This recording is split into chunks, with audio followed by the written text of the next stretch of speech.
નમસ્કાર દર્શક મિત્રો, એડી ન્યૂઝમાં આપનું હાર્દિક સ્વાગત છે। હું છું આપની સાથે આરડી વાઘેલા। જોઈએ આજના મુખ્ય સમાચાર।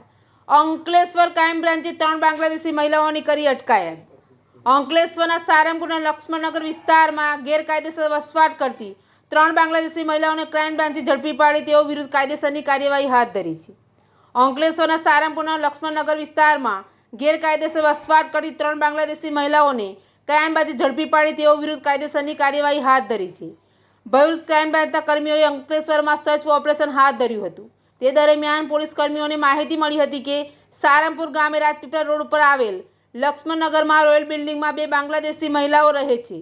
જે માહિતીના આધારે તપાસ કરતા રોયલ બિલ્ડિંગ રૂમ નંબર 208માં 2 બાંગ્લાદેશી મહિલાઓ હાજર હોય જેઓની પાસે ભારતમાં રહેવા માટે કોઈ યોગ્ય વિઝા ન હોવાનું બહાર આવ્યું હતું।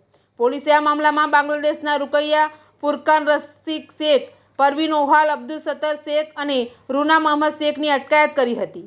આ મહિલાઓ ઘૂસણખોરી દ્વારા અમદાવાદમાં અને ત્યારબાદ અંકલેશ્વર આવી હોવાની આશંકા છે। ક્રાઇમ બ્રાન્ચે તેઓની વિરુદ્ધ જીઆઈડીસી પોલીસને હવાલે કરી વધુ તપાસ હાથ ધરી છે। એડી ન્યૂઝ સાથે રિપોર્ટ જયેશ પ્રજાપતિ, અંકલેશ્વર।